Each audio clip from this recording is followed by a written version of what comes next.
Villains and heroes actually have the exact same backstory.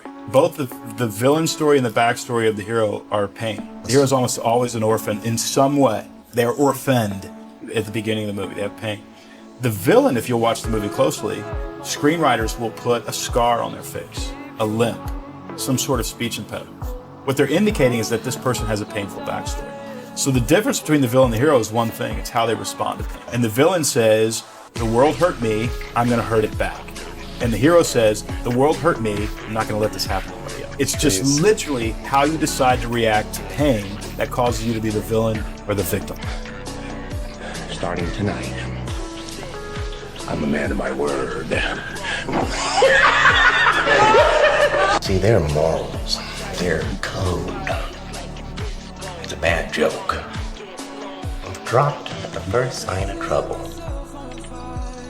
They're only as good as the world allows them to be. I'll show you. When the chips are down, these civilized people, they'll eat each other.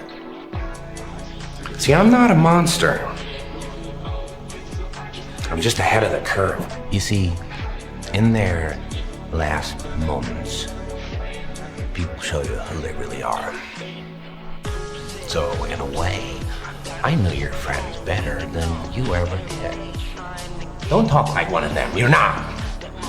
Even if you'd like to be. To them, you're just a freak. Like me. They need you right now.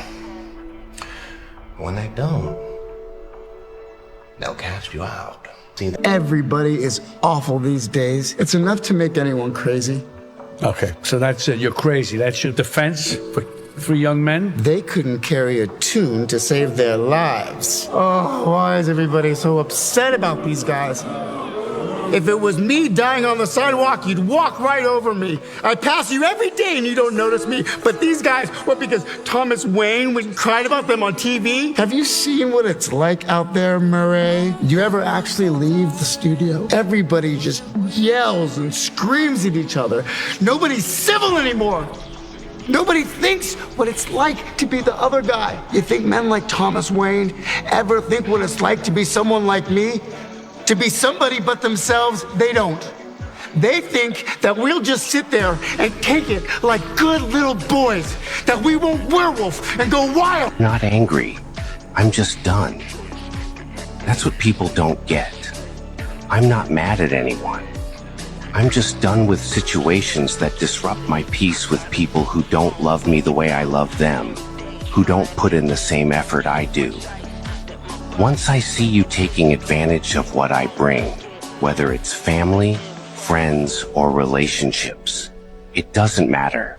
I'm done. No anger, no frustration, just done. You know, it's funny. This reminds me of a joke. See, there were two guys locked in a lunatic asylum. And one night they decided they didn't like that anymore. They decided to escape. So they made it up to the roof, and there, just across this narrow gap, they see rooftops stretching across town, stretching to freedom. Now, the first guy, he jumps right across, no problem. And his friend, oh, no way. He's afraid of falling. So the first guy, he has an idea. He says, hey, I got this flashlight with me. I'll shine it across the gap between the buildings, and you can walk across the beam and join me. But the second guy said, what do you think I am? Crazy? You just turn it off when I'm halfway across. Oh, excuse me.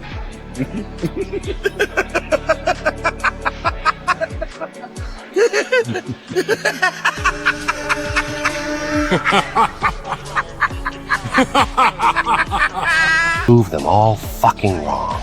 Every single one of them. Remember this. Nobody watches you harder than the people that despise you.